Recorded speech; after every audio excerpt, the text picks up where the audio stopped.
करूंगा। तुम्हारे हदिये नजरानों को, बैल बछड़ों को जो तुम मेरी हजूरी में आकर ज़बह करते हो, मैं इन्हें कबूल नहीं करूंगा, क्योंकि तुम्हारी रवशें, आदतें, तुम किसी का भला नहीं करते।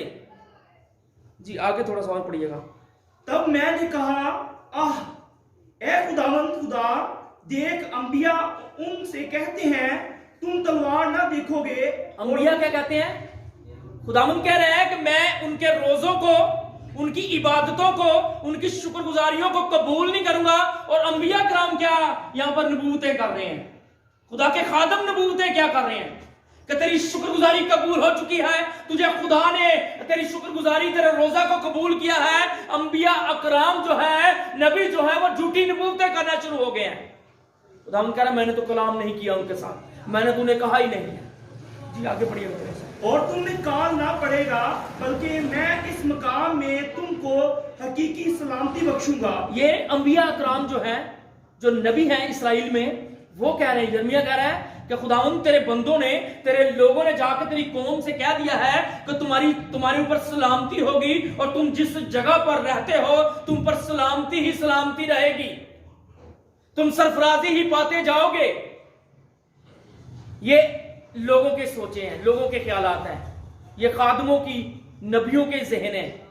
लेकिन खुदावंद क्या कलाम करता है? जी तब खुदावंद ने फरमाया कि अंबिया मेरा नाम लेकर झूठी नबूवत करते हैं। अंबिया मेरा नाम लेकर झूठी नबूवत करते हैं।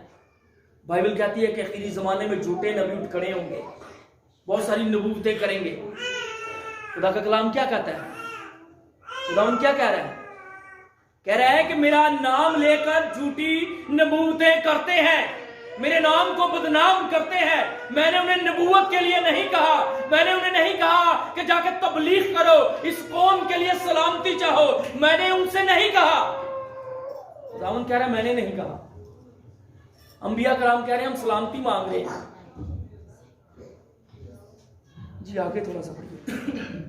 मैंने ना उनको भेजा और ना हुक्म दिया, ना उनको भेजा, ना हुक्म किया, ना उनसे कलाम किया, ना उनसे कलाम किया। कलाम यिर्मयाह से कर रहा है खुदा का, खुदावंद यिर्मयाह को बता रहा है। यिर्मयाह कह रहा है कि तेरे नबियों ने ये किया है, तेरे खादमों ने ये किया है, तेरे जो नबी जो तूने चुने हुए उन्होंने ये किया है। खुदावंद कह रहा है कि मैंने उनसे ना कलाम किया, ना उन्हें हुक्म दिया कि जाके तबलीग करो।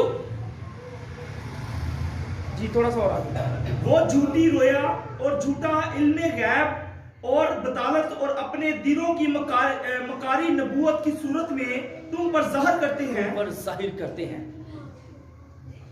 कितना खूबसूरत खुदा है, अपने लोगों को, अंबिया कराम को जो झूठी नबूवतें करते हैं उन्हें भी वो रद्द करता है। अगर हम दूसरों पर मुसीबतें डालते हैं रोजे में भी, तो वो हमारे रोजे कबूल नहीं होते। इस बात को हमेशा याद रखें, ये बाइबल हमें साफ अल्फाज में सिखाती है। अगर आप देखें तो बुजुर्ग दाऊद ने भी रोजा रखा था, खुदा का दिल पसंद बंदा था। और उसने कब रोजा रखा था? जब उसके बेटा पैदा हुआ। 7 दिन के रोजे में बैठा रहा, 7 दिन प्रेयर करता रहा, रोजा रखा है उसने। लेकिन खुदावंद ने क्या कहा था उससे? क्या कहा था खुदावंद ने उससे? कि ये इसकी तेरी सजा है, ये जिंदा ना रहेगा। खुदा ने अपने बंदे के रोजे को 7 दिन भूखा रहा। उसे जवाब किस तरह से दिया? उसे पहले ही जवाब दे दिया था। जब हम ऐसे रोजे रखते हैं, ऐसी नबूवतें करते हैं, तो खुदावंद हमारी नहीं सुनता। इसका मतलब यह कि वो दाऊद की सुनता नहीं था, दाऊद की सुनता था। अगर आप उस पूरे चैप्टर को पढ़ें तो आपको पता चल जाएगा। ऐसा एक आखिरी वाला निकालेगा, इससे बाद एक और वाला निकालेंगे। कज़ात की किताब, उसका 20वां बाब और उसकी 26वीं आयत।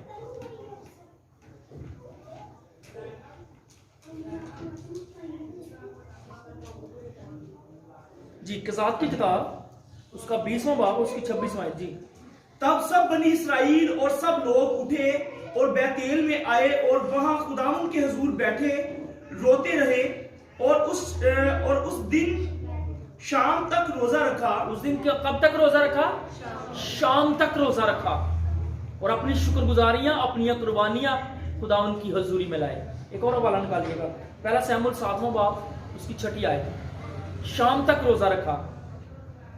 अगर आपके बच्चे छोटे हैं तो उनकी जिंदगी में ये अज़म है कि मैं रोजा रखूं तो उन्हें रोजा रखने दे। बाइबल क्या कहती है? खुदावंद यीशु को जब आजमाया जा रहा था रोजे में, तो यीशु ने क्या कहा था? इब्लीस ने बाइबल में ऐसी बात निकाली कि अगर तू खुदा का बेटा है तो इन पत्थरों से क्या कह कि तेरे लिए क्या हो जाए, रोटी बन जाए, क्योंकि तू जो कुछ कहेगा वो हो जाएगा। तो यीशु ने क्या जवाब दिया था? इंसान सिर्फ रोटी ही से ना जीता रहेगा। किससे जीता रहेगा? खुदा के कलाम से, जो उसकी मुंह की बातें हैं। ये जोर बख्शता है, ये ताकत बख्शता है हमें। रोटी हमारे लिए इतनी अहमियत नहीं है, अहमियत नहीं रखती। ये जिस्म को हम पालते हैं, जिस्म की परवरिश के लिए खाते हैं। रूह की ग़िज़ा जो है वो खुदा का कलाम है। रूहानी रोटी खानी चाहिए जी। सो वो सब मिस्पा में फराहम हुए और पानी भर कर खुदावंद के आगे उंडेला, और उस दिन रोजा रखा और वहां कहने लगे कि हमने खुदावंद का गुनाह किया है। और सैमुएल मिस्पा में बनी इसराइल की अदालत करता था। आमीन। ये पहला काजी था। इसराइली रोजा रखते हैं, खुदावंद की हुजूरी में रोते चलाते, जब मुसीबत परेशानी दुखों में आते हैं। यहां तक कि वो जब खुदा के ममसूओं को, खादमों को, लोगों को दफन करते तब भी वो रोजे में बैठते थे। इसका मतलब है कि रोजे की अहमियत हमारी जिंदगी में बहुत है। रोजा में गुनाह से दूर रखता है, रोजा में पाकीज़गी की तरफ लेके जाता है। रोजा हमारे दिल से हसद को, बुग़्ज़ को, लड़ाई झगड़ों को, बुरे मंसूबों को दूर करता है। रोजा रखना चाहिए, लेकिन रूटीन वर्क में नहीं कि हमारे रोजे आ गए, ये रोजे रखें। बाइबल में हमने क्या पढ़ा कि जब तुम रोजा रखो, तो रोजा किस तरह से लगना चाहिए? यशायाह की किताब ने हमने सीखा कि तुम्हारा रोजा किस तरह का होना चाहिए। पहला सैमुएल 31वां बाब और उसकी 13वीं आयत, आखिरी वाला गौर कीजिएगा। और उनकी हड्डियां लेकर 31वां बाब और 13वीं आयत,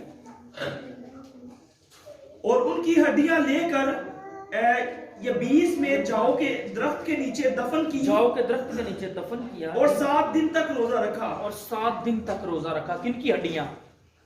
साउल, उसके बेटों की। जब वो मर गया, जंग में हलाक हुआ, तो उन्हें दफन किया, तो उन्हें बाकी कौम ने 7 दिन तक रोजा रखा।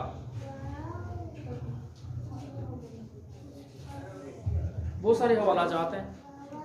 बाइबल रोजे की तालीम बहुत ज्यादा देती है हमें।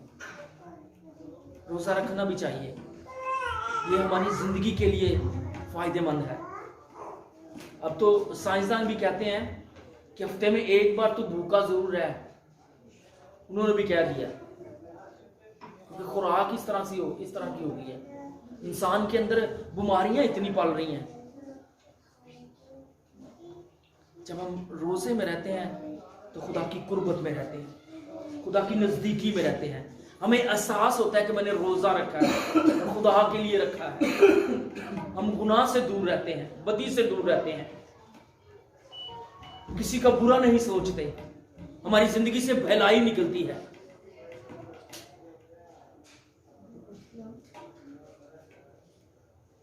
इसलिए रोजा रखा करें। खुदावंद आपको, आपके घरानों को, आपकी फैमिलियों को बरकत दे, ताकि साल के 1 महीने में नहीं,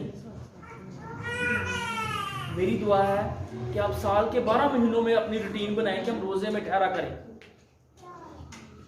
रोजे में ठहरा करें साल के 12 महीनों में। खुदावंद मुझे और आपको आज के कलाम के वसीला से कसरत की बरकत दे, ताकि मैं और आप खुदा के जलाल में, उसके फजल में, उसकी हजूरी और ममूरी में बढ़ते जाएं। इसी यीशु के नाम में आमीन। आमीन।